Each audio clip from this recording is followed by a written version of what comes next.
신약 페이지 252쪽입니다. 로마서 10장 1절에서 10절까지 저와 여러분이 한 절씩 교독하시겠습니다. 형제들아, 내 마음에 원하는 바와 하나님께 구하는 바는 이스라엘을 위함이니 곧 그들로 구원을 받게 함이라. 내가 증언하노니 그들이 하나님께 열심히 있으나 올바른 지식을 따른 것이 아니니라. 하나님의 의를 모르고 자기 의를 세우려고 힘써 하나님의 의에 복종하지 아니하였느니라. 그리스도는 모든 믿는 자에게 의를 이루기 위하여 율법의 마침이 되시니라. 모세가 기록하되 율법으로 말미암는 의를 행하는 사람은 그 의로 살리라 하였거니와 믿음으로 말미암는 의는 이같이 말하되 내 마음에 누가 하늘에 올라가겠느냐 하지 말라 하니 올라가겠느냐 하면 그리스도를 모셔내리려는 것이요 혹은 누가 무적에게 내려가겠느냐 하지 말라 하니 내려가겠느냐 하면 그리스도를 죽은 자 가운데서 모셔 올리려는 것이라. 그러면 무엇을 말하느냐? 말씀이 내게 가까워 내 입에 있으며 내 마음에 있다 하였으니 곧 우리가 전파하는 믿음의 말씀이라. 내가 만일 내 입으로 예수를 주로 시인하며 또 하나님께서 그를 죽은 자 가운데서 살리신 것을 내 마음에 믿으면 구원을 받으리라. 사람이 마음으로 믿어 의에 이르고 입으로 시인하여 구원에 이르느니라. 아멘. 앉으시겠습니다.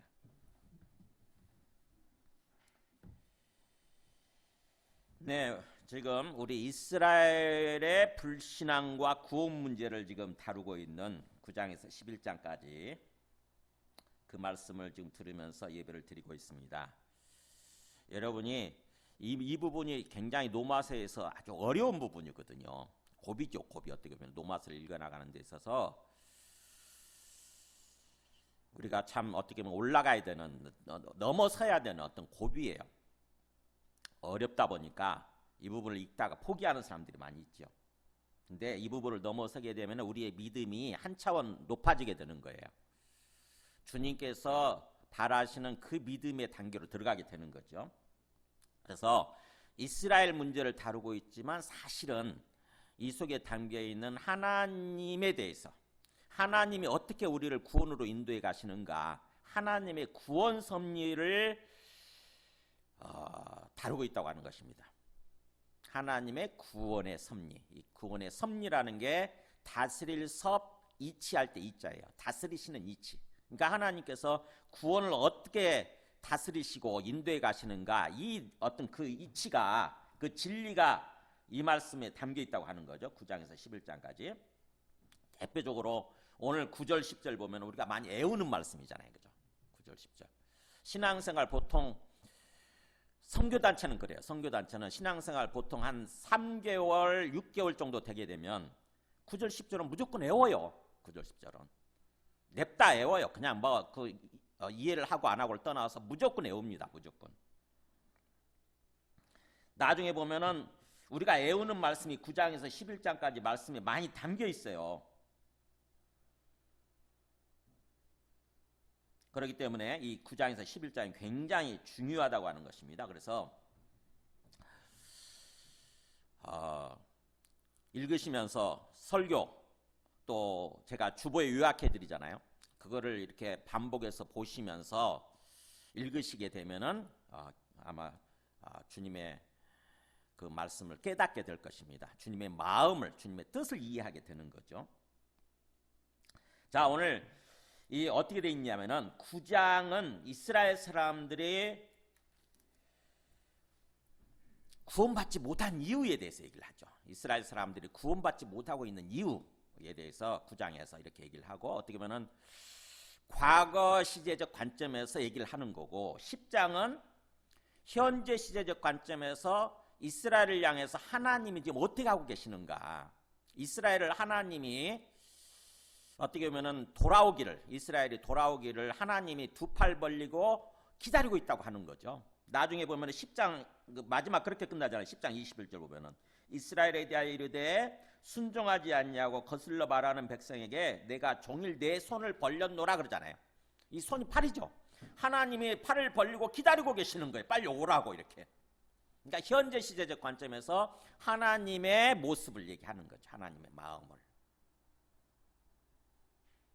구원이 뭐라고 그랬죠? 하나님께 돌아오는 거예요. 하나님 품에 안기는 거예요.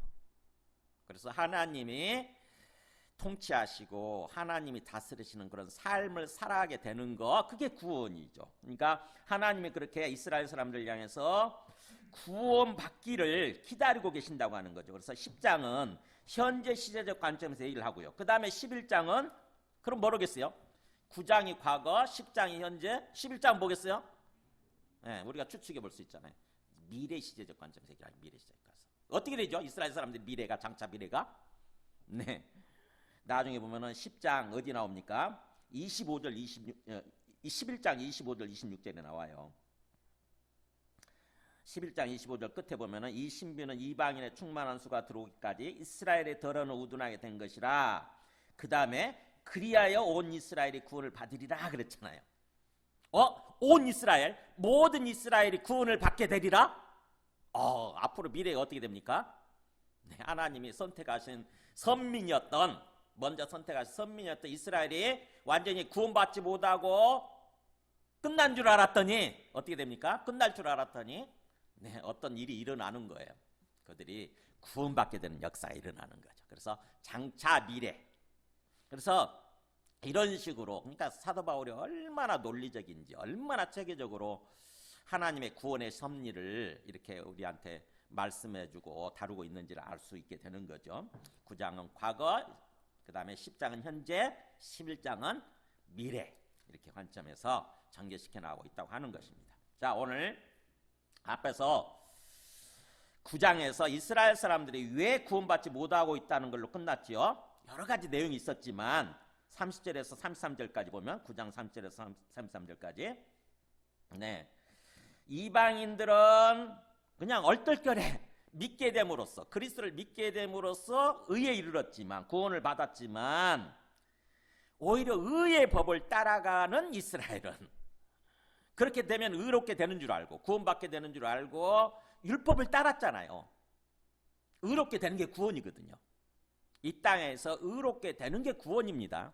의인이라고 의롭다 하심을 받는 것, 그게 구원이에요. 우리가 구원의 개념을 잘 모르다 보면 이 로마서 그냥 이해를 못하는 거예요. 성경 말씀 읽어도 로마서에서 이 땅에서 구원받는 것은 로마서에서는 어떻게 표현하고 있어요? 하나님의 의를 받는 것, 의롭게 되는 것, 의인이 되는 것, 이거를 이 땅에서 구원받는 거라고 표현을 하는 거예요. 즉 다시 말하면 정상적인 상태에 들어가는 거죠. 우리 영혼이 의로운 상태에 들어가는 거, 원래 하나님이 지으신 대로 의로운 상태에 들어가는 것, 즉 우리가 의인이 되는 거죠. 하나님과 관계를 회복하는 거예요. 하나님과 정상적인 관계. 하나님이 우리를 지으셨으니까 하나님이 우리의 하나님이 되고 주님이 되는 거잖아요. 그리고 우리의 왕이 통치자가 되는 거죠. 그러면 우리는 하나님의 피조물로서 하나님의 통치를 받는 그런 하나님의 백성이 되는 거죠. 하나님은 왕이 되신다면 우리는 하나님의 백성이 되는 거. 그래서 하나님께 통치하시고 이끌어 가시는 그런 삶, 하나님 나라라고 그러잖아요. 그거를 하나님 나라, 성경에서는 하나님 나라의 삶을 우리가 살아가게 되는 거죠. 하나님 나라를 한자로 줄이면 천국인데 죽어서 가는 것을 말하는 게 아닌 거예요. 이 땅에서 하나님의 통치를 받는 삶을 살아가게 되는 거. 그게 구원이죠. 그게 의인이 되는 거예요. 그게 의롭다 하심을 받는 거, 이 땅에서. 그랬다가 나중에 주님 재림하실 때 우리가 부활해가지고 영화 상태에 들어가는 거, 영화롭게 되는 거. 그게 구원의 완성이죠. 구원의 완성. 주님 재림하실 때. 지금 그렇게 의의 법을 따라가는 이스라엘은, 따라간을 우리 과거 시제처럼 번역을 해놨지만 31절에서 9장 31절에서 원래 현재 시제라고 그랬죠. 따라가고 있는 이스라엘은, 의의 법을 따라가고 있는 이스라엘은 오히려 율법에 이르지 못했다. 율법이 어떻게 보면은 지향하고 있는, 율법이 목표로 하고 있는 의로운 상태에 이르는 거, 그렇게 되지 못했다고 하는 거죠. 구원받지 못한 거예요. 황당한 사건이 일어난 거죠. 한마디로 보면. 왜 그러느냐? 32절 이유가 나오잖아요. 어찌 그러하냐? 이는 왜냐하면 그들이 믿음을 의지하지 않고 여전히 행위를 의지했기 때문이다. 행위. 그러니까 하나님께서 제시해 주신 그리스도를 믿었어야 되는데 계속해서 과도기적으로 주신, 어떻게 보면은 율법이라고 하는 것은 과도기적으로 주신 거거든요. 그리스도가 오실 때까지만 율법을 주신 거예요. 그리스도가 오셨으면 이제 율법을 놓고 그리스도를 받아들여야 되는 거 아닙니까? 근데 그 사람들은 그리스도가 오셨음에도 불구하고 계속해서 율법에 매달리고 있는 거예요. 완전히 고집 피우는 거죠. 그런 사람들 되게 많이 있잖아요. 보면은 말씀 모르면 그렇습니다. 하나님의 뜻을 모르게 되면 그런 식으로 엉뚱한, 나는 제대로 믿고 신앙생활을 하고 있다 이렇게 생각을 하는데 하나님이 보실 때는 잘못된 거예요. 빗나간 것입니다. 엉뚱한 모습으로 살고 있는 거죠. 이스라엘 사람들이 그렇게 했다고 하는 거예요. 그래서 구원받지 못하고 있는 거다. 그러면서 이제 10장으로 넘어갑니다. 자, 형제들아, 내 마음에 원하는 바와 하나님께 구하는 바는 이스라엘을 위한 거고 곧 그들이 구원받는 거다. 그들로 구원을 받게 합니다. 그러니까 사도 바울이 이스라엘, 자기 동족 이스라엘 사람들을 향해서 정말 그 마음의 소원이 뭔지를 얘기하죠. 그 마음의 소원, 그리고 매일매일 간구하고 기도하는 것. 그게 뭐냐? 내 마음에 원한다고 하는 것은 소원 아닙니까? 소망이에요. 소망이에요. 소망. 내가 간절히 바라는 것, 간절히 원하는 게 뭐냐? 그리고 하나님께 구한다는 것은 간구하는 거잖아요. 하나님께 기도하고 간구하는 게 뭔 줄 아느냐? 그것은 우리 동족 이스라엘을 위한 거고 그들이 구원받는 거다. 그들이 구원받는 거. 그러니까 얼마나 사도 바울이 하나님의 관점에서 자기 동족 이스라엘을 바라보고 안타깝게 여기는지 아시겠죠, 그죠? 하나님 먼저 선택하신 사람들인데 엉뚱하게도 이방인들은 구원받고 있는데 자기 동족 이스라엘은 구원받지 못하고 있으니까 얼마나 그 안타까운 마음이 들겠어요, 그죠? 그래서 그들을 위해서 간절히 원하면서 주님 앞에 매일 간구하는 거죠. 우리가 우리 민족을 사랑하고 또 우리 그 가족을 사랑한다고 한다면은 이 사도 바울과 같은 생각을 가져야 돼요. 사도 바울과 같은 생각, 사도 바울과 같은 태도를 가져야 되는 거죠. 주님, 저는 정말 아무것도 몰랐는데 얼떨결에 예수님 믿고 구원받게 됐지만 아직 주님을 알지 못하고 구원받지 못하고 있는 우리 사랑하는 그 사람들, 우리 사랑하는 가족, 우리 사랑하는 형제, 우리 사랑하는 민족, 그들도 구원에 이르게 하여 주시옵소서라고 기도해야 되는 거죠. 사도 바울은 그러고 있는 것입니다. 나의 간절한 소원과 내가 매일 구하는 게 뭔 줄 아느냐? 곧 우리 동족 이스라엘이 구원받는 거다. 그러면서 보세요. 내가 증언하노니라고 하는 굉장히 뭔가 좀 색다른 표현을 쓰고 있죠. 이 증언이라고 하는 것은 보통 법정에서 하는 얘기예요. 법정에서 선서하고 그렇잖아요. 내가 지금부터 거짓을 말하지 않고 철저하게 진실을 말하겠습니다. 그러면서 선서하면서 어떤 그런 증언하는 거 있잖아요. 그 표현이에요. 그러니까 이 사도 바울은 어떻게 보면은 이스라엘 민족 출신 아닙니까? 유대인이죠. 자, 같은 유대인으로서 자기가 정직하게 얘기를 한다는 거죠. 우리 이스라엘 사람들이 뭘 지금 잘못하고 있는지 자기가 경험해봐서 알지 않습니까? 자기가 그렇게 살아왔으니까.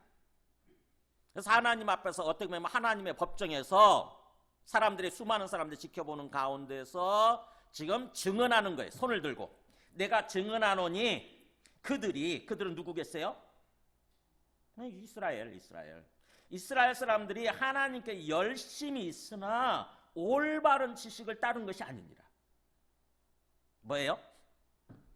기본적으로 이스라엘 사람들, 유대인들은요, 하나님을 향해서 얼마나 열심히 있는지 모릅니다. 정말 타의 추종을 불허해요. 지금도 그렇잖아요.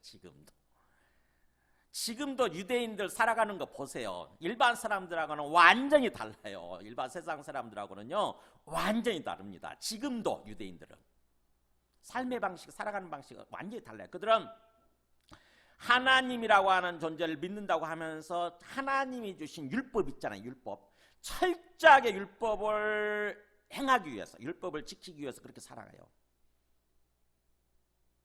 그러니까 하나님을 향해서 그 열심이라고 하는 것은 엄청난 거죠. 유대인들의 열심은. 그러다 보니까 세상 사람들이 유대인들하고 함께 하나가 되지 못하잖아요. 완전히 다르니까.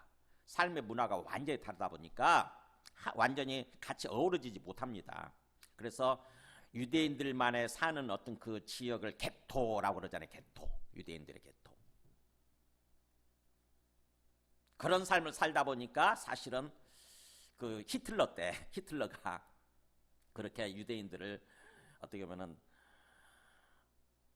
죽였던 거예요. 사실은요. 유대인들이 자기들끼리 모여서 살면서 어떻게 보면은 그들이 어떤 그 금융 산업을 완전히 또 차지하고 그러다 보니까 그 나머지 사람들 특히 그 독일 민족 이 사람들은 어떻게 보면 굉장히 가난해지게 됐다. 유대 민족 때문에 가난해지겠다 해가지고 가난하게 됐다 그래가지고 그때 유대 민족을 다 죽인 거예요. 무려 600만 명이나 죽인 거죠. 600만 명. 그랬던 거예요. 사실은요. 어쨌든 유대인들은 정말 하나님께 열심히 있다 이렇게 표현하죠. 그러니까 사도 바울도 갈라디아에서 보면은 그런 표현을 썼잖아요. 자기가 유대교에 있던 시절, 유대교에 속해 있던 시절 뭐라고 그랬냐면은 제가 말씀을 준비 못했어요. 어떻게 되냐면 갈라디아서 1장 13절 이런 표현이 나와요. 1장 14절에 내가 내 동족 중 여러 영갑자보다 유대교를 지나치게 믿어 그랬어요. 유대교를 지나치게 믿어 내 조상의 전통에 대해서 더욱 열심히 있었으나 이렇게 나와요. 그러니까 자기도 예수 그리스도를 모르던 때에 유대교를 믿고 있었잖아요. 당연히. 그죠? 구약의 율법만을 믿고 있었던 거죠. 어떻게 보면은. 근데 그걸 지나치게 믿었다는 거예요. 완전히 좀 과도하게 믿어서 그러다 보니까 내 조상의 전통 이게 바로 구전율법이거든요. 구전율법. 내 조상의 전통. 그러니까 우리가 유대인들이 율법을 행한다고 그럴 때 그 유대인들이 말하는 율법은요. 우리가 생각하는 율법하고 좀 달라요. 우리가 생각하는 율법은 구약에 딱 기록되어 있는 성문화되어 있는 구약의 율법만을 얘기하지만 특별히 모세오경 그중에서도 내기 이렇게 되지만 그걸 율법이라고 생각을 하지만 유대인들은요. 거기다가 구전율법이라고 그래가지고 저 성경에 이 성문화된 율법을 주석을 한 거예요. 해석을 한 것입니다. 그러다 보니까 몇 배로 늘어나냐면은 마치 수십 배로 늘어나요. 안식일 계명만 해도 4계명 있죠. 10계명 중에 4계명 안식일 계명만 해도 막 40배로 늘어났어요. 40배. 안식일 계명을 제대로 지키기 위해서는 이것을 행해야 되고 이것을 행하지 않아야 된다는 식으로 막 뻥튀기 해놓은 거죠. 이를테면 뭐 안식일 날은 일하면 안 되니까 어디서 어디까지는 일한 거다 그래가지고 뭐 안식일 날 불을 켜면 안 된다. 그걸 안식일 어긴 거다. 또 길거리를 지나가다가 아무리 배고파도 뭐 벼이사 이제 보리이사 밀이사 같은 것을 따서 그냥 먹을 수 있는데 만약 따가지고 그걸 비벼버리게 되면 그거는 수학금지, 추수금지 위반이다 해가지고 그러니까 언약 안식일을 어긴 거다 이런 식으로. 예수님 제자들이 그것 때문에 비난받잖아요. 바리새인들한테. 아니 이삭을 따서 비벼 먹어? 비볐다고? 추수하지 말라고 그랬는데 추수해버렸네. 안식을 위반했네. 이렇게. 안식일 날 걷는 것도 2km 이상, 5리 이상 걸으면 안 돼. 5리부터는 안 돼. 그래서 우리 사도행전 1장에 보면 안식일에 가기 알맞은 거리란 말이 나오잖아요. 그만큼 그들은 항상 안식일을 지키기 위해서 그러니까 율법을 지키는 거죠. 율법을 지키기 위해서 그런 식으로 어떻게 보면 막 그의 어떤 그 성경 해석자들이 그 납비죠. 납비. 위대한 학자들이 다 이렇게 막 해석해 놓은 것들이 다 성경화 돼버린 거예요. 율법화 돼버린 것입니다. 그걸 미시나라고 그래요. 미시나 지금. 미시나. 막 30배, 40배로 뻥튀기가 된 거예요. 거기서 일부를 책으로 만들어낸 게 탈무드 아닙니까? 우리 탈무드 보면 되게 재밌잖아요. 이게 무슨 성경이야 이런 생각이 들지 않습니까? 여러 가지 막 재밌는 이야기들이 막 나오죠. 탈무드 보면. 이게 무슨 성경이야 우리는 그런 생각을 하게 되는데 유대인들한테는 그게 성경이에요. 율법입니다. 율법. 재밌죠? 그걸 생각해 보세요. 어릴 때부터 그 방대한 분량을 놓고 막 달달달 외우게 만들거든요. 달달달 외워가지고 그것대로 문자 그대로 행동해야 되는 거예요. 문자 그대로. 그게 유대인들의 열심이에요. 유대인들의 열심. 사도 바울이 그걸 겪은 거죠. 그걸 겪은 거예요. 근데 예수 그리스도를 알게 되고 믿게 되고 보니까 얼마나 그게 황당한 거냐고요.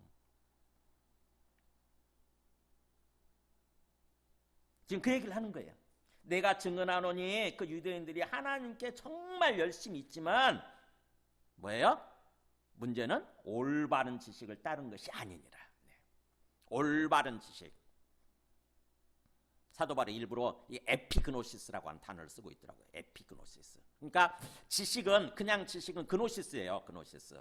근데 철저한 지식, 올바른 지식 할 때는 하나가 접두사가 붙습니다. 에피그노시스 이렇게 에피그노시스가 붙거든요. 그러니까 유대인들이 뭐예요? 제대로 진정으로 제대로 알고 신앙생활을 한 것이 아니라 그냥 대충 한 거죠. 대충 알고 그렇게 행동했다고 하는 것입니다. 지금 사도 바울이 손을 들고 지금 법정에서 그렇게 증언하고 있는 거예요. 그들이 그렇게 제대로 알지 못하고 신앙생활을 하고 있다 보니까 결국에는 3절에 본 것처럼 하나님의 의를 모르고 자기의 의를 세우려고 힘쓰다가 결국에는 하나님의 의에 복종하지 아니하였느니라 이렇게 되고 있는 거죠. 그러니까 뭐예요?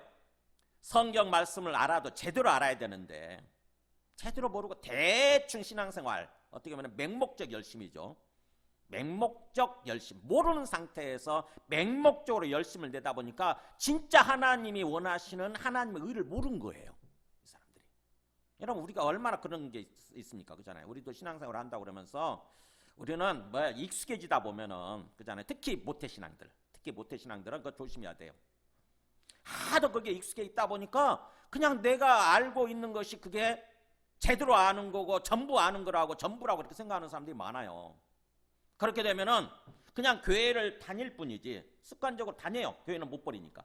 습관적으로 다니는데 정확한 주님이 원하시는 그런 신앙생활을 하지 않는 거죠. 그러면서 나는 구원받았다 이렇게 생각하는 거죠. 난 구원받았다.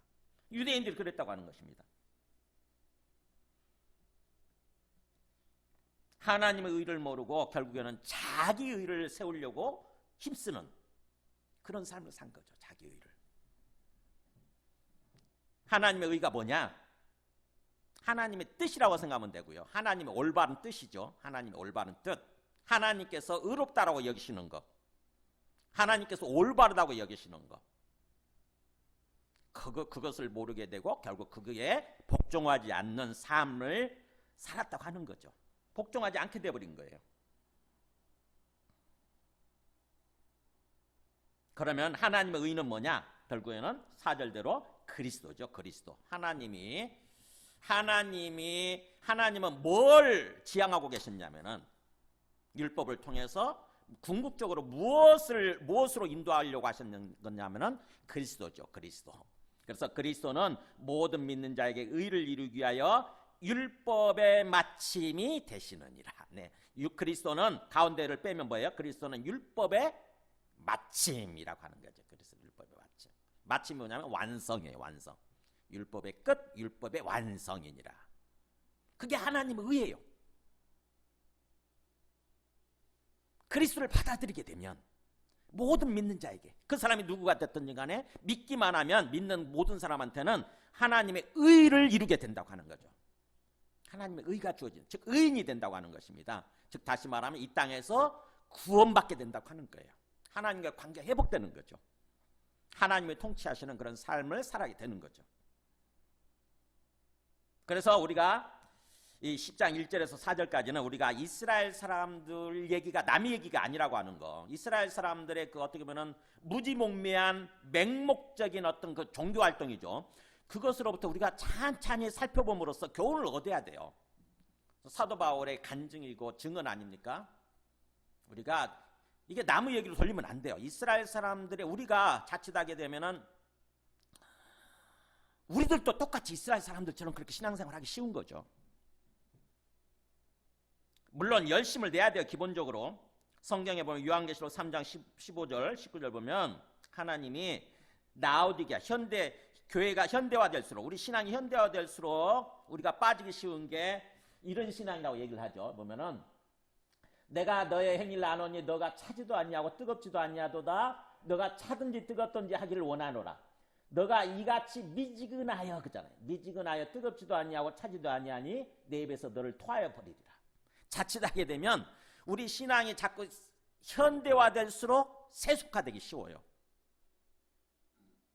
현대인들의 신앙생활의 모습이 뭐냐면 방향 가고 있는 모습이 보면은 굉장히 현대화되면서 뭐든 세련되죠. 세련된 것 같으면서 사실은 세속화되는 거죠.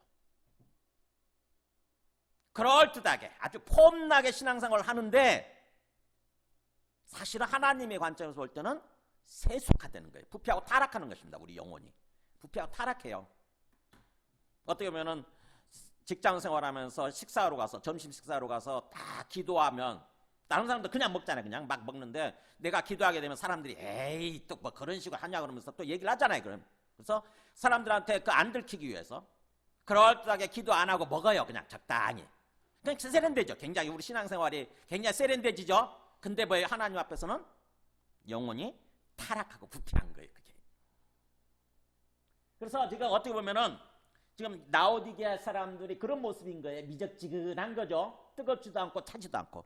그러니까 뜨겁지도 않고 시원하지도 않고.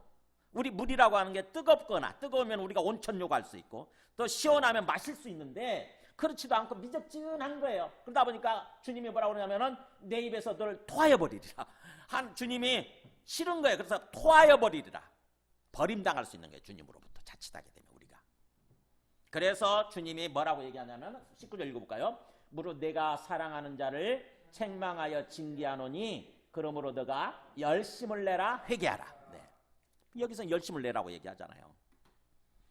하나님은 우리가 주님을 제대로 알고 그 다음에 뭐예요? 우리 태도가 주님을 향해서 열심 있는 모습으로 뜨거운 모습으로 살아가기를 원하시죠. 제대로 아는 상태에서는 열심 내는 게 필요해요. 근데 이스라엘 사람들은 뭐예요? 올바른 지식이 없이 열심만을 낸 거죠. 올바른 지식이 없이. 제대로 알지 못한 상태에서 열심을 내면 이걸 뭐라고 그러냐면은 우리 보통 속된 표현으로 뭐라고 그래요? 무식하면 용감하다 그러잖아요. 모르는 상태에서 무식한 상태에서 용감하게 되면 어떻게 됩니까? 네, 대형 사고를 칠 가능성이 커져요. 모르는 상태에서 막 용감한 사람들 있잖아요. 열심을 내는 이러면 대형 사고 날 가능성이 굉장히 큽니다. 이를테면 우리가 어디를 차를 몰고 간다고 그럴 때 내비게이션으로 방향을 잘 정하고 가야 되지 않습니까? 근데 다짜고짜 그냥 가버리는 사람들은 자칫하게 되면은 잘못된 방향으로 열심을 내서 막 직진하면 어떻게 되죠? 그러면 정말 엉뚱한 사고를 치는 거죠. 우리 삶에 있어서 성질 급한 사람들, 굉장히 좀 행동이 앞서는 사람들, 우리 그 베드로처럼 행동이 앞서는 사람들 되게 그런 경향이 커요. 보면은 제대로 알지 못하는 상태에서 다짜고짜 막 뛰어들고 다짜고짜 그런 사람도 있잖아요. 행동이 앞서는 사람들. 나중에는 하고는 이게 아닌가 보다 하고 또 갔다가 또 이게 아닌가 봐. 아까 그건 그거 곳인가? 그러면서 다시 돌아가고 인생을 그런 식으로 살아가는 사람들 되게 많이 있죠. 그래서 어떻게 보면은 제대로 알아야 되고 하나님은 우리한테 그걸 먼저 원하세요. 호세아 6장 3절에 북쪽 이스라엘과 남쪽 유다로 나눠 있던 시절에 북쪽 이스라엘이 굉장히 하나님을 모르고 잘못했잖아요. 그래서 그 호세아 선지자가 이렇게 표현하지 않습니까? 읽어볼까요? 그러므로 우리가 여호와를 알자, 힘써 여호와를 알자. 네, 힘써. 여호와를 아는데 힘쓰자 이런 뜻이에요. 이게 원래는 여호와를 아는데 애를 쓰자. 그냥 저절로 알아지는 게 아니에요. 하나님을 제대로 알기 위해서는 우리 노력이 필요한 거죠. 하나님의 말씀을 가지고 씨름을 해야 돼요. 하나님의 말씀을 가지고 계속해서 깊이 생각하고 연구하고 그렇게 씨름을 해야 하나님을 알게 되는 거죠. 아, 그랬구나라고 하나님의 뜻이 이거구나 알게 되는 거죠. 그러니까 우리가 기본적으로 하나님을 제대로 알고 하나님의 의를 제대로 알고 그 다음에 열심을 내는 신앙으로 가야 되는 거죠. 그렇게 되면 율법을 놓고 이렇게 유대인들이 만약에 이스라엘 사람들이 만약에 율법을 놓고 그렇게 깊이 알려고 노력을 했다고 한다면 뭘 깨닫느냐? 사도 바울이 깨달은 것처럼 이렇게 깨달을 거예요. 갈라디아서 3장 19절에 나와 있는 것처럼 보세요. 그런즉 율법은 뭐냐 그잖아요. 율법은 도대체 뭐야? 이게 굉장히 중요한 주제예요. 율법은 도대체 뭐냐? 하나님 율법을 왜 주신 거냐는 거죠. 율법 왜 주셨지? 사도 바울이 깨달은 거 얘기하지 않습니까? 범법함으로 더하여진 거다. 이스라엘 사람들이 하도 죄를 지으니까 법을 범하니까 추가로 주신 거다. 추가로 더해진 거다. 그러면은 율법은 처음부터 주신 거예요? 나중에 주신 거예요? 네, 아브라함 때는 안 주셨어요. 율법 없었어요. 처음 이스라엘 민족을 택하실 때, 아브라함을 택해서 이스라엘 민족을 시작하실 때 율법 없었어요. 언제 율법 주어지죠? 모세 때 400년이 지난 다음에, 아브라함으로부터 400년이 지난 다음에 모세 때 주어져요. 모세 때 430년인가요? 정확히 하면 모세 때 시내산에서 하나님이 율법을 주시는데 왜 주셨다는 거예요? 이스라엘 사람들이 아브라함 때부터 모세까지 보니까 계속 죄를 짓는 게 계속, 하나님의 법을 모르니까, 하나님 나라의 법을 모르니까 그냥 죄를 자꾸 지으니까 하나님이 어떻게 보면 법을 알려주신 거죠. 하나님 나라의 법은 이거다, 하나님이 원하시는 삶의 모습은 이런 거다 그러면서 그 법을 알려주신 거예요. 그게 율법이에요. 율법. 그럼 언제까지 그 율법을 언제까지 존재하는 거냐, 이게 나오잖아요. 언제까지예요? 약속하신 자손이 오시기까지. 네. 하나님이 그리스도를 보내주시겠다, 하나님의 아들을 그리스도로 보내주시겠다 약속을 해주셨어요. 그 약속하신 자손이 오시기까지만 율법은 사실은 존재하는 거죠. 그러면 그 그리스도가 오셨어요. 어떻게 해야 돼요? 네, 그럼 율법을 놓고 이제 그리스도를 받아들여야 되는 거죠. 그래서 이렇게 나오잖아요. 이같이 율법이 우리를 어디로 인도한다고요? 그리스도께로 인도하는 초등교사 역할을 하는 거다. 초등교사가 뭐라고 했어요? 옛날에 번역은 몽학선생이라고 되어 있었죠. 몽학선생이 뭔 줄 아세요? 보면은 오늘날도 그렇잖아요. 보면은 집이 부자고 또 굉장히 뭔가 사업하고 바쁜 사람이다 그러면은 집에 이렇게 뭔가 파출부나 어떤 그런 분이 존재하잖아요. 그러면 그분이 어떻게 합니까? 애들을 데리고 밥 먹여가지고 학교 데려다 주잖아요. 그게 몽학선생이에요. 노마 시대 때 노예가 아주 신실한 노예죠. 그 노예가 그 주인집 아들을 이렇게 뭔가 계속 데리고 다니고 학교로 데려다주고 이런 항상 보호하면서 데려다주는, 그게 몽학선생, 초등교사였거든요. 근데 율법이 그 역할을 한다고 하는 거죠. 율법이 하나님 율법을 주셔서 우리를 어디로 인도하는 거냐면 그리스도께로 인도하는 초등교사 역할로서 율법을 보내주셨다고 하는 것입니다. 그러면 뭐예요? 나중에 이 아이가 컸어요. 이제 커서 드디어 그리스도를 어떻게 보면 알게 된 거죠. 그렇게 되면 어떻게 됩니까? 이제 율법의 역할은, 기능은 끝난 거예요. 그래서 궁극적으로 율법이라고 하는 것은 왜 주셨느냐? 만약 이스라엘 사람들이 율법을 놓고 깊이 생각하고 연구하고 그렇게 뭔가 묵상하고 그랬다고 한다면은, 율법이라고 하는 것은 계속해서 존재하는 것이 아니라 그리스도가 오실 때까지만 존재하는 것이고, 그리스도가 오신 다음에는 이제 율법을 놓고 그리스도를 받아들여야 되는구나라고 깨달았을 거라고 하는 것입니다. 그래서 그리스도는 율법의 마침, 율법의 완성이 된다고 하는 거죠. 그걸 깨달았어야 되는 거예요. 근데 이스라엘 사람들은 그렇게 하지 못한 거죠. 그렇게 하지 않은 거예요. 계속 그리스도가 오셨는데도 불구하고 율법을 계속 붙들고 집착하는 거예요.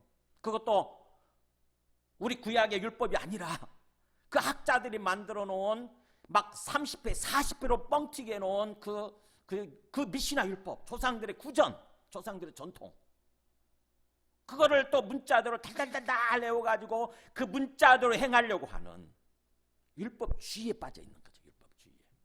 그러니까는 어떻게 보면은 하나님 입장에서 보면은 원래 율법을 주신 하나님 또는 그 예수님 입장에서 보면, 예수님이 주신 거잖아요. 하나님의 아들로서. 그 율법을 주신 분의 입장에서 보면 황당한 거죠. 이스라엘 사람들이 황당한 신앙생활을 하고 있는 거예요. 하나님의 의를 모르고 하나님의 뜻을 모르고 자기 생각을 고집하면서 그렇게 살고 있는 거예요. 그러니까 그리스도를 안 받아들이고 결국에는 그래서 구원받지 못하고 있는 그런 상태인 거죠. 지금 이스라엘 사람들이 그러고 있다고 하는 것입니다. 그래서 다시 한번 5절에서 이제 8절까지 보면은 율법이 말하고자 하는 율법으로 말미암는 의와 그 다음에 또 예수 그리스도를 통해서 말하고자 하는 믿음으로 말미암는 의에 대해서 비교하면서 얘기를 합니다. 먼저 5절은 율법으로 말미암는 의예요. 보세요. 모세가 기록하되 율법으로 말미암는 의를 행하는 사람은 그 의로 살리라 하였거니와. 무슨 말이냐? 이게 레위기 18장 5절에 나온 말씀이에요. 레위기 18장 5절에 보면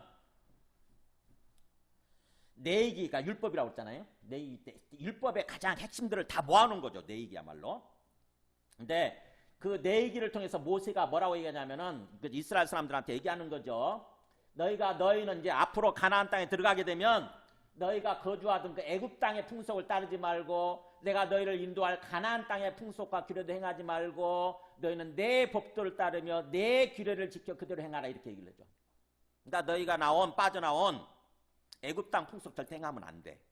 우상신을 숭배하고 있었잖아요. 거기서 그거 따라 행하지 마라. 그리고 너희가 들어가게 되면 또 그 가나안 땅의 신이죠. 어떻게 보면 가나안 땅의 그 타락하고 부패한 그 문화 그걸 따르면 안 된다. 우상신을 또 섬기면 안 된다. 오로지 너희는 내 규례 내 법도 하나님의 법도와 하나님의 규례를 따라 행하라. 그러면서 강조하죠. 나는 너희의 하나님 여호와다. 그러면서 너희는 이제 우리 오늘 인용한 말씀 얘기 나오죠. 읽어볼까요? 너희는 내 규례와 법도를 지키라. 사람이 이것들을 행하면 그로 말미암아 살리라. 이렇게 돼 있다고 하는 거죠. 원래 우리 성경은 보면 이것을 행하면 이렇게 돼 있는데 제가 이것들이라고 이렇게 그 원어에 맞게 이렇게 좀 번역을 했어요. 일부러. 복수거든요. 이것들을 행하면 이것들이 뭐예요?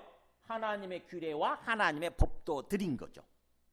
그러니까 이스라엘 사람들이 행동해야 되는 하나님의 규례와 법도가 한 가지가 아니라 여러 가지가 있는 거잖아요. 여러 가지. 그래서 그것들을 행하면 그런 뜻이에요. 다 행하면 그런 뜻입니다. 다 행하면 그러면 하나님이 그로 말미암아 너희가 살게 되리라. 이 산다는 말 무슨 말이에요?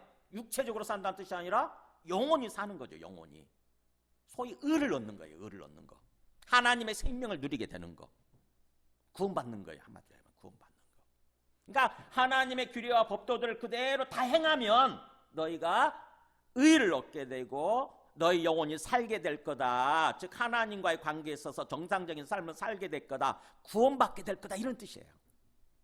그러니까 여기에 전제는 뭐냐면은 하나님의 규례와 법도들을 다 행하라 그런 의미인 거고 그럴 때 비로소 구원받게 된다 이런 뜻인 거죠. 그래서 이스라엘 사람들이 이 말씀을 보니까 우리가 율법을 다 행해야 된다고 하는 게 맞잖아요. 그죠? 유대인들 입장에서 생각해 보세요. 우리가 유대인들을 굉장히 막 비난하고 어처구니 없다고 생각은 하지만 유대인들 입장에서 보면은 이 말씀만 놓고 보면은요 그들이 왜 율법에 집착하는가를 알게 돼요. 집착할 수밖에 없다고. 그랬잖아 분명히. 너희는 너 이것들을 행하라. 그리하면 살리라 이랬으니까. 그러니까 율법에 집착할 수밖에 없는 거야. 그런데 뭐가 잘못된 거예요? 하나님의 율법들을 제대로 다 알고 지금 그 취지를 알아야 되는 거죠. 근본적인 뜻을 알고 하나님의 말씀 자체에 어떻게 보면은 말씀에 담겨있는 그 뜻 자체에 어떤 그 집중한다고 한다면 그게 맞는 거지만 그러면 그 말씀을 통해서 깨닫게 되죠. 결국에는 그리스도를 오시게 돼 있고 그리스도가 오시게 돼 있고 그리스도를 받아들여야 되는 거구나. 나중에는 우리가 이렇게 율법대로 살다가 결국에는 그리스도를 받아들여야 되는 거야. 이렇게 깨닫게 될 거 아닙니까? 그렇잖아요. 근데 그들은 어떻게 됐어요? 율법을 뻥튀겨 놓은 미시나 구전율법에 집착해버린 것입니다. 그러면서 자기들이 그걸 다 지켜 행할 수 없음에도 불구하고 그것을 인정하지 않는 거예요. 성경에 있는 율법, 우리 성문화된 율법만 해도 다 못 지키는 거거든요. 우리는요. 다 못 지켜요. 열심히 지키려고 하다 보면은 우리가 계속 죄를 범하게 되는 거죠. 내가 죄를 범하고 있다는 것을 깨닫게 되는 거죠. 누가 율법대로 다 살 수 있겠어요. 그것도 평생 동안 단 한 번도 어기지 않고. 그래서 율법대로 열심히 살다 보면 나는 율법을 다 지킬 수 없구나라고 하는 것을 깨닫게 되고 정말 하나님 저에게 은혜를 베풀어 주세요. 긍휼을 베풀어 주세요. 뭔가 그리스도를 보내주세요. 이래 될 판 아닙니까? 그죠? 그리스도를 보내주세요. 빨리. 내가 율법대로 다 행하지 못하니까 그리스도를, 나를 진정으로 구원해줄 그리스도를 보내주세요. 이래야 될 판인데 사람들은, 이스라엘 사람들은 그렇게 하지 않은 거죠. 그래서 율법을 주신 이유는 원래 뭐냐면은, 하나님이 그렇게 율법 어떻게 보면은 열심히 행해라, 그러면 살게 되겠지만, 사실은 너희가 그렇게 열심히 행하려고 하다 보면은 율법을 다 지킬 수 없다고 하는 것을 알게 될 거다, 이런 거거든요. 사실 하나님의 어떤 그 의도는 율법을 다 지킬 수 없게 된다고 하는 것을 깨닫게 될 거다. 그래서 야고보서 2장 10절 보면은 그잖아, 이렇게 돼 있잖아요. 야고보서 2장 10절 뭐라고 돼 있습니까? 누구든지 온 율법을 지키다가 그 하나를 범하면 모두 범한 자가 되는 거다. 이렇게 율법을 열심히 다 지키려고 막 행해요. 막 짓다고. 우리 성경에는 율법을 말하는 거예요. 어떻게 보면 지키려고 다 행하다가 단 한 가지라도, 일평생 동안 단 한 가지라도 어기게 되면, 단 한 번이라도 어기게 되면 다 범한 게 돼버린다고 하는 거죠. 죄인이 되는 거예요. 죄인. 그걸 알아야 되는 거죠. 그 다음에 갈라디아서 3장 10절도 마찬가지죠. 여기 파란 것만 읽어볼까요? 누구든지 율법책에 기록된 대로 모든 일을 항상 행하지 아니하는 자는 다 저주 아래 있는 자라 하였습니다. 네. 율법에 기록된 대로 모든 것을 항상 평생 동안 행해야 되는 거잖아요. 근데 그렇게 안 되니까 그걸 알아야 되는 거죠. 아, 내가 율법을 다 지킬 수는 없는 거구나. 결국 나는 죄인일 수밖에 없구나. 이걸 깨달아야 되는 거죠. 손을 들여야 돼요. 하나님이 사실은 율법을 주시고 나서 그 마음을 갖고 계시는 거죠. 네가 율법대로 열심히 행하다 보면은 율법을 다 지킬 수 없는 철저한 죄인이라고 하는 것을 깨닫게 될 거다. 그래서 하나님으로부터 긍휼을 어떻게 보면 간구하고 뭔가 하나님이 구원해 주시는 것을 바라게 될 거다. 그걸 소망하게 될 거다. 그런 속마음이 있었다고 하는 거죠, 주님은. 그래서 율법을 주신 하나님의 숨겨진 뜻은 로마서 3장, 우리 로마서 지나왔는데 로마서 3장 20절에 보면은 율법으로는 뭘 깨닫도록? 네, 율법으로는 죄를 깨닫더라. 나는 죄인이야. 난 율법을 다 지킬 수 없어. 절대 아무리 노력해도 평생 동안 어떻게 율법을 하나도 안 어기고 다 지킬 수 있어. 못해 라고 하는 것을, 나는 죄인이야 라고 하는 것을 깨닫는 거죠. 그걸 깨달아야 된다고 하는데, 그것을 위해서 하나님이 사실은 율법을 주시고 바라보고 계시는 거죠, 우리한테. 그래서 그리스도를 소망하도록 그랬다고 하는 것입니다. 그렇다고 한다면은, 그래서 5절은 율법으로 말미암는 의를 행하는 사람은 그 의로 살리라 했지만 그게 불가능한 일이라고 하는 것을 깨달아야 된다고 하는 얘기인 거고, 반대로 이제 그리스도를 믿음으로 말미암는 의는 그잖아요.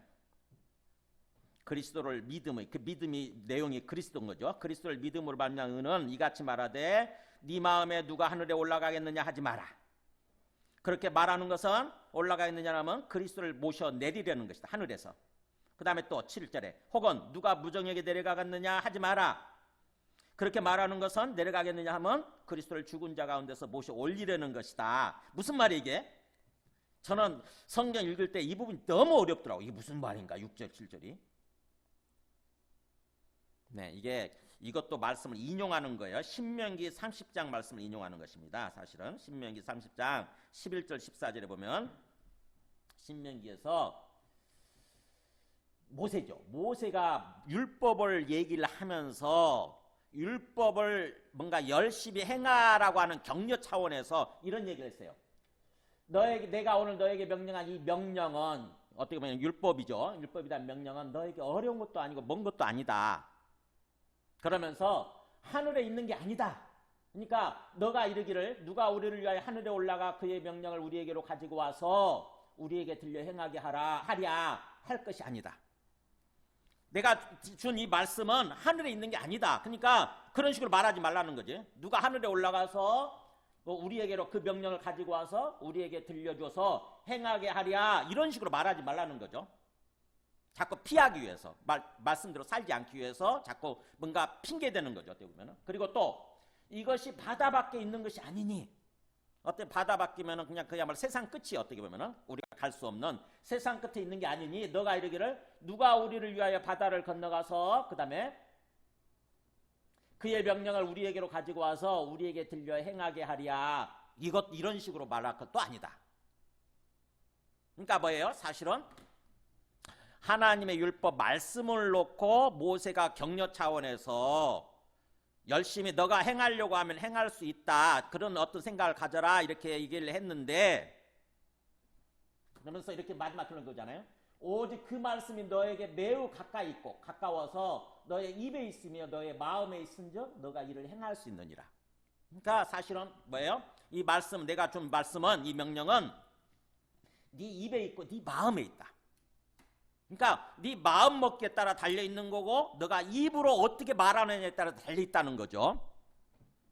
그래서 원래는 모세가 그냥 어떤 율법을 놓고 얘기하는 것처럼 보였는데, 사도 바울은 이 말씀을 여기 와서 그리스도에 대해서 말씀하고 있었던 거다. 사실은 그리스도를 믿는 믿음에 대해서 얘기하고 있었던 믿음의 말씀이다라고 이렇게 사도 바울이 해석을 하면서 그리스도에 비추어서 이 말씀을 지금 인용하고 있는 것입니다. 그리스도에 적용해서, 그리스도에게 적용해서 이 말씀을 인용하고 있는 거예요. 즉 다시 말하면 그리스도는, 우리를 구원으로 인도하는 그리스도는 하나님이 이미 보내주셨기 때문에, 하늘에서 내려보내주셨잖아요. 그죠? 그리스도는 하늘에서 내려보내주신 존재 아닙니까? 하나님의 아들. 그러니까 내가 누가 하늘에 올라가서 그리스도를 끌어내리려고 끌어내리겠느냐, 모셔오겠느냐, 이런 말 하지 말라는 거죠. 하나님이 이미 보내주셨다는 거죠. 하늘에서. 누가 하늘에 올라가겠느냐, 누가 하늘에 올라가서 그리스도를 모셔오겠느냐, 이런 말 하지 말라는 거예요. 하나님이 보내주셨다는 것입니다. 그리고 또 바다를 무정역으로 또 어떻게 보면 변경해서 적용을 하죠. 7절에 누가 무정역에 내려가겠느냐, 지옥이죠. 무정역이면 어떠면은 지옥. 무정역에 내려가겠느냐 하지 말라 하니, 그렇게 말하는 것은 그리스도를 죽은 자 가운데서 모셔 올리려는 것이다. 즉 다시 말하면 뭐예요? 그리스도는 이미 오셔서 지옥에 가셨지만 무정역에 내려가셨다가 부활하셨잖아요. 부활하셔서 이미 가까이 계시는 거예요. 그러니까 내가 그리스도를 만나기 위해서 누가 하늘에 올라가겠느냐, 누가 무정역에 내려가겠느냐, 이런 식으로 말하지 말라는 거예요. 하나님이 이미 하늘에서 내려 보내주셨고 또 무정역에서 부활시키셔서 끌어올리셨다고 하는 거예요. 그래서 우리 앞에, 우리 옆에, 우리 가까이에 두셨다고 하는 것입니다. 그러니까 그리스도를 믿는 믿음은 얼마든지 우리가 가장 가까이, 쉽게, 아주 쉽게 믿을 수 있다고 하는 거죠. 그리스도를 만나는 것은 율법과는 비교할 수 없을 정도로 쉬운 길이잖아요. 그죠? 율법에 수백 가지나 되는 율법을 다 행하려고 해도 안 됐는데, 이제 그리스도는 뭐예요? 그냥 한 분으로 딱 오셔가지고 뭐예요? 우리 가까이 계시는 거잖아요. 우리 가까이. 하나님께서 그렇게 딱 붙여주셨어요. 그럼 어떻게 하면 됩니까? 이게 단순히 아주 쉽게 그냥 그리스도를 받아들이면 되는 거예요. 그냥 그리스도를 받아들이면 되는 거예요. 믿으면 되는 거예요. 그럼 구원받는 거죠. 어떻게 믿는 거냐? 그래서 8절에 나오잖아요. 그러면 뭘 말하는 거냐? 지금 이 얘기를 통해서 뭘 말하려고 하는 거냐? 6절 7절 얘기를 통해서 말씀이 너에게 가까워 너의 입에 있으며 너 마음에 있다 하였으니, 아까 그 신명기 그 14절 30장 14절 얘기죠. 말씀이 너에게 가까이 있고 너의 입에 있으며 너의 마음에 있다, 그렇게 한 것처럼 이거는 곧 우리가 전파하는 믿음의 말씀을 말하고 있는 거다. 예수 그리스도를 믿는 믿음의 말씀에 대해서 네 입에 달려있고 너의 마음에 달려있다, 이렇게 얘기하고 있다고 하는 거죠. 네 입에 있고 네 마음에 있다. 그러니까 뭐예요? 마음 먹기에 따라 달린 거고, 또 입으로 어떻게 고백하느냐, 시인하느냐에 따라 달려있다고 하는 거죠. 그리스도는. 그러면서 마지막 요약이, 결론이 그거예요. 그렇다고 한다면 우리가 어떻게 입으로 또 어떻게 마음으로 예수 그리스도를 믿고 구원을 받을 것인가, 받을 수 있는가, 그게 9절 10절이에요. 그래서 오늘 외워야 되는 말씀은 9절 10절이죠. 9절 10절 9절 다 같이 읽을까요? 너가 만일 너의 입으로 예수를 주로 시인하며 또 하나님께서 그를 죽은 자 가운데서 살리신 것을 너의 마음에 믿으면 구원을 받으리라. 네가 만일 어떻게 너의 입으로 예수를 주로 시인하며, 주 예수를 시인하며, 예수님이 주님이라고 고백을 하는 거죠. 시인은 고백하는 거예요. 예수가 그리스도니까, 이 땅에 오신 그리스도 구원자 아닙니까? 그러면서 그분이 주님이라고, 그냥 단순한 그리스도가 아니라 어떻게 보면 주님이라고 고백을 하는 거죠. 주님이라고. 이 주님이라고 하는 고백하는 것은 그때 당시 노예제사였잖아요. 내 삶의, 내 인생의 주인이라고 하는 의미인 것이고, 그러면서 내 삶의 통치자, 왕이라고 하는 의미인 것이고, 그리고 그러면서 하나님이란 뜻이에요. 하나님. 큐리오스, 주가 큐리오스거든요. 큐리오스. 그때 당시에 큐리오스를 아무한테나 붙이는 게 아니고, 내 가정에서 나는 노예이고 우리 주인한테 부를 때 큐리오스 이렇게 한 거고, 그러면서 또 내 나라 노마라는 민족을 통치하는 그 왕을 부를 때 큐리오스 그렇게 했거든요. 그러면서 또 그 뭐예요? 이스라엘 사람들 같은 경우는 아무한테나 그렇게 큐리오스라고 하는 게 아니고 오직 하나님만을 향해서 큐리오스라고 불렀거든요. 근데 예수님을 그렇게 부른다고 하는 거죠. 예수님을 주님이라고, 나의 삶의 주인, 그리고 나의 하나님이라고 이렇게 부르게 되고 고백을 하고, 그러면서 하나님께서 그를 죽은 자 가운데서 살리신 것을 마음에 믿으면, 네, 예수님의 죽음과 부활이잖아요. 그죠? 예수님의 부활이에요. 부활. 그러니까 예수님이 주님이신 것이, 하나님의 아들 하나님이신 것이 드러난 게 뭡니까? 예수님의 부활이거든요. 부활.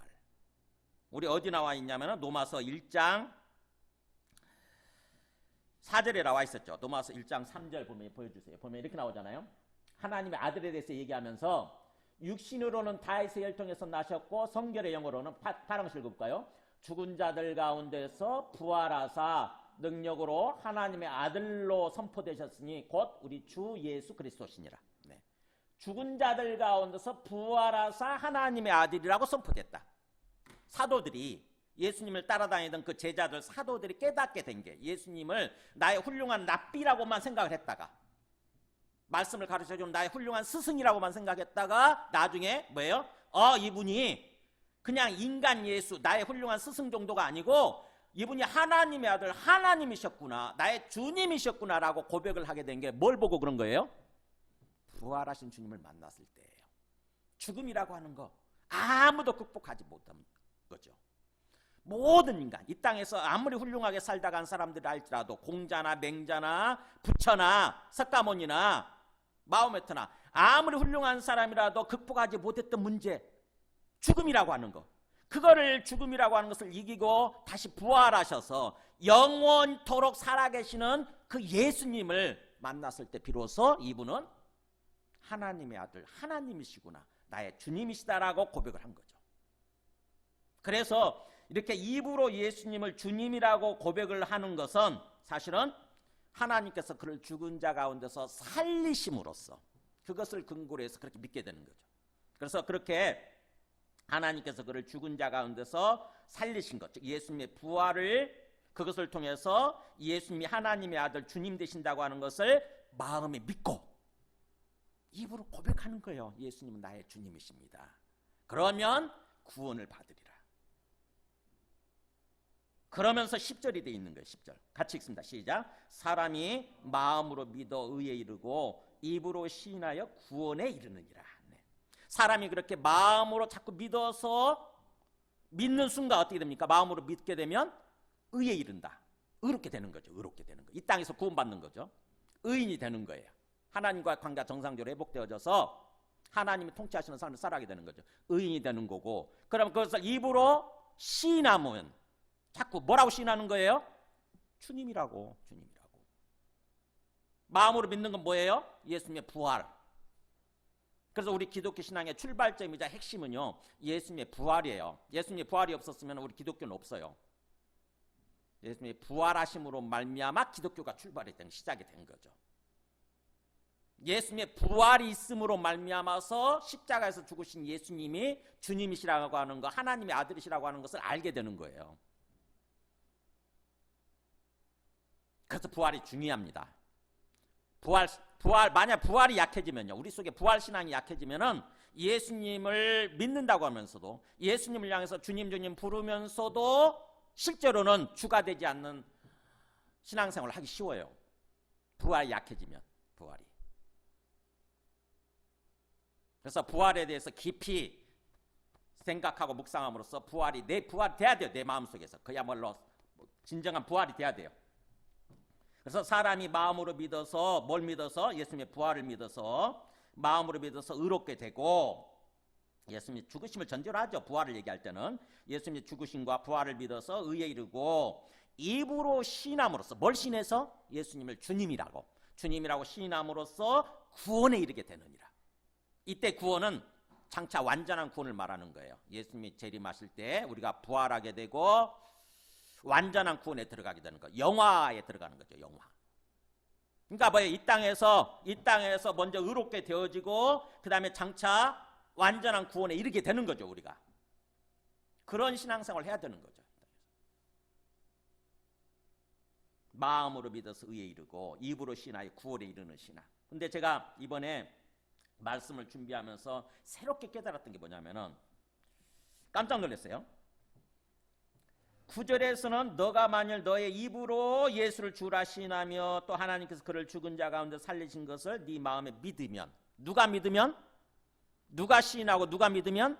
네가 우리가 스스로 하는 거예요. 우리 스스로. 그게 능동태 시제예요. 능동태 동사예요. 네가 믿고 네가 시인하고 네가 믿으면 이렇게 돼 있는데 10절에 가서는 다르더라고요. 10절에 가서는 앞에 후가 있으면서 왜냐하면 이렇게 돼 있어요. 왜냐하면 후가 있으면서 사람이 마음으로, 그 다음에 능동태가 아니고 믿어져서 이렇게 돼 있더라고. 깜짝 놀랐어요. 사람이 마음으로 믿어져서 의에 이르고 그 다음에 입으로, 거기도 수동태 시제예요. 시인되어져서, 입으로 시인되어져서 구원에 이르느니라. 제가 눈이 희둥그레졌어요. 이게 뭐지 이게?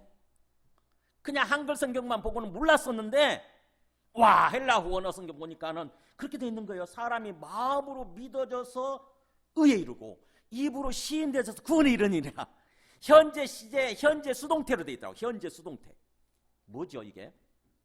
네, 앞에는 우리가 믿는 거고요. 우리 스스로 믿는 거고, 하나님이 제시해 주신 그리스도를 마음으로 믿고 입으로 시인하는 거고, 그렇게 되면 뒤에는 뭐예요? 하나님이 역사해 주셔서, 성령을 통해 역사해 주셔서 자연스럽게 믿어지게 되고 또 입으로 시인이 되어진다고 하는 것입니다. 그러니까 뭐예요? 앞에는 내가 믿고 뒤에는 하나님의 역사에 의해서 그렇게 되는 거죠. 우리의 믿음이라고 하는 것은 그런 거예요. 하나님 먼저 우리한테 긍휼을 베풀어 주셔서 예수 그리스도를 보내주시죠. 그러면서 우리한테 믿으라 그러시잖아요. 믿으라, 받아들여라. 그러면 우리가 그거를 마음으로 결심하고 받아들이는 거죠. 아, 예수님이 부활하신 걸 보니까 예수님이 하나님의 아들, 하나님이신데, 나의 주님이신데 그분이 내 죄를 위해서 십자가에서 죽으셨었군요 라고 깨닫고 믿는 거죠. 받아들이는 거죠. 하나님의 아들이신 분이 어떻게 죽을 수 있어요? 근데 죽으신 거죠. 이 땅에 오셔서 인간의 모습으로 오셔서 죽으신 거예요. 그래서 성경을 통해서 보니까 내 죄를 대신해서 죽으시는 거예요. 내 죄를 대속해서. 내가 죽어야 되는데, 내 죄 때문에 내가 죽어야 되는데 그분이 죽으신 거죠. 그래서 그분으로 말미암아 내 죄가 용서되어지고 내가 구원받게 되는 거예요. 죄와 사망으로부터 벗어나게 되는 거예요. 그걸 받아들이는 것입니다. 그러면 내가 그렇게 믿었더니 하나님이 성령을 통해서 더 역사해 주셔가지고 자연스럽게 믿어지게 되는 거예요. 자꾸 자연스럽게 맞아 그러면서 내 믿음이 자꾸 자라는 거죠. 내 믿음이 자라면서 자꾸 이제 반복하게 되는 거예요. 맞습니다. 예수님의 죽음이 나를 대신하는, 나의 죄를 대신하는 대속 죽음이었습니다. 예수님의 죽음은 화목제물이었습니다. 그러면서 이제 예수님이 나의 주님이십니다. 예수님을 주님으로 믿고 살겠습니다. 그렇게 고백을 자꾸 하게 되는 거죠. 그게 반복됨으로써, 현재 시제라고 하는 것은 반복을 의미해요. 항상. 그래 자꾸 반복을 그렇게 함으로써 자연스럽게 뭐예요? 나중에 장차 주님 재림하실 때 우리가 완전한 구원, 영화에 이르게 된다고 하는 것입니다. 그런 삶을 살아야 된다고 하는 거예요. 자, 말씀을 정리합니다. 그래서 9절 10절을 통해서 보면은 제가 새롭게 이번에 깨달은 게 예수님을 주님으로 믿는 데 있어서 선택적으로 믿으면 안 되는 거구나. 정말 예수님을 주님이라고 고백한다고 한다면은 진정으로 뭐예요? 그분이 주님이시면 주님께 순종하는 믿음을 가져야 되고, 항상 복종하는, 항상 순종하는 믿음을 가져야 된다고 하는 거죠. 빌립보서 2장 12절에 있잖아요. 아니지. 먼저 로마서 1장에 나와 있는 대로 로마서 1장 5절 보면 여기 나오잖아요. 그 아까 복음을 얘기하면서 1장 5절 뭐라고 돼 있냐면 그로 말미암아 우리가 은혜와 사도의 직분을 받아. 우리가 은혜를 받고 또 사도라고 하는 직분을 받아서 그의 이름을 위하여 같이 있습니다. 모든 이방인 중에서 믿어 순종하게 하나니. 이방인들한테 복음을 전해서 그들이 믿도록 만들고 그 다음에 믿으면 어떻게 하는 게 만드는 거예요? 순종이 돼야 돼. 순종. 믿는다고 하는 것은 그분을 주님으로 믿는 것이고 그분을 주님으로 믿으면 뭐예요? 당연히 순종이죠. 주인이 말씀하시는데 노예가 종이 싫습니다 그러면서 그렇게 반항할 수 있습니까? 순종해야 되는 거죠. 믿음이라고 하는 것은 그래서 순종으로 나타나는 거예요. 자연스럽게. 그거를 지금 전제로 얘기하는 것입니다. 오늘 말씀에서. 그다음 그래서 누가복음 6장 46절도 예수님이 뭐라고 말씀하시나 보세요. 너희는 나를 불러 같이 주여 주여 하면서도 어찌하여 내가 말하는 것을 행하지 아니하느냐. 왜 입으로는 주님 주님 불러놓고 내가 말하는 것을 주님이 말씀하시는 것을 행하지 않느냐. 기가 막힌 거죠. 주님이라고 불렀으면 순종해야지, 행동해야지. 마태복음도 마찬가지죠. 마태복음 7장 21절 우리가 익숙한 말씀. 나더러 주여 주여 하는 자마다 다 천국에 들어갈 것이 아니요 다만 하늘에 계신 내 아버지 뜻대로 뭐예요? 행하는 자라야 들어가리라. 주여 주여 불렀으면 행해야지. 행하는 자라야 완전한 구원에, 천국에 완전한 구원에 들어가게 되리라. 그렇기 때문에 우리가 예수님을 여기서 주님이라고 시인한다고 하는 것은 바로 행동하는 것, 순종하는 것을 속에 담고 있는 거예요. 근데 그 순종하는 데 있어서 선택적 순종이 되면 안 되는 거예요. 우리는 보면은요, 예수님을 믿는다고 그러면서 저도 참 그걸 보면서 마음이 아프더라고. 이번에 깨닫고 보면은 내 욕심대로, 내 의도대로 뭔가 합당하면 어떤 행동하려고 순종하려고 하는데 아멘 하면서 말씀 받아들이는데 내 욕심이 안 맞아. 내 욕심과는 내 욕망과는 거슬리는 말씀을 주셔. 그럼 뭐예요? 주님이라고 고백하는 거를 그냥 놓아버리는 거예요. 이건 아니고 이건 뛰어넘는 거죠. 선택적 믿음이 되는 거예요. 선택적 주님이 되는 거죠. 그러면 안 된다고 하는 거죠. 빌립보서 2장 12절 마지막 말씀 보겠습니다. 사도 바울이 뭐라고 그럽니까? 시작. 항상 복종하여 두려움과 떨림으로 너희 구원을 이루라. 주님이라고 고백을 했으면 언제 복종이요? 항상. 내 욕심대로. 그게 안 맞아도 뭐예요? 주님을 주님이라고 고백하고 나를 내려놓아야 되는 거잖아요.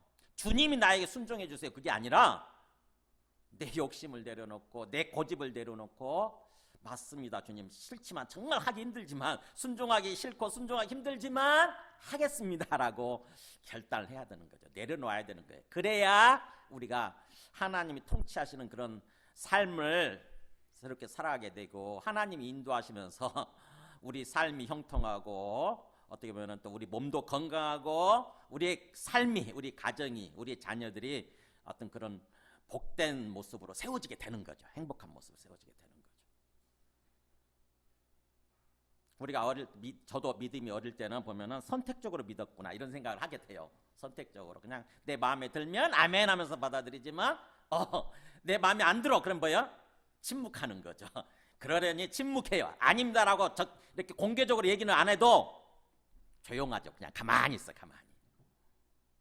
그러면서 뛰어넘죠. 선택적 주님, 선택적 믿음이 되는 거죠.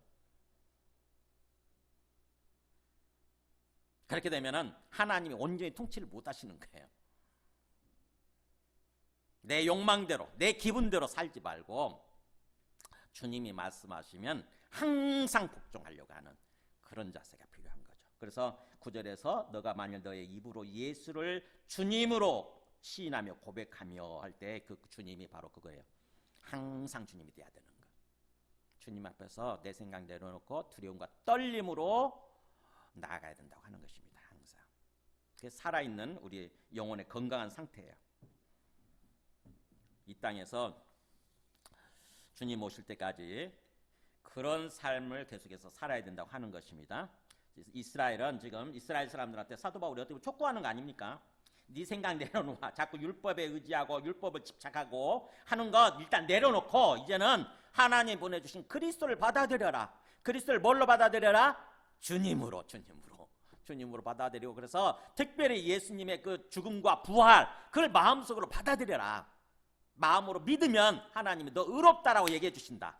그리고 그것을 밖으로 뭐예요? 입으로 자꾸 표출하는 것입니다. 맞습니다. 예수님이 나의 주님 맞습니다. 이 땅에 오신 하나님의 아들 하나님 맞습니다라고 자꾸 고백하게 되면 자꾸 우리가 변하는 거죠. 우리 마음의 형상, 우리 속에 있는 하나님의 형상으로 지음받았는데 우리 마음이 그 하나님의 형상을 온전히 회복하면서 나중에 주님 재림하실 때 영화에 이르게 된다고 하는 거죠. 이스라엘 사람들한테 지금 그걸 깨우쳐 주는 것입니다.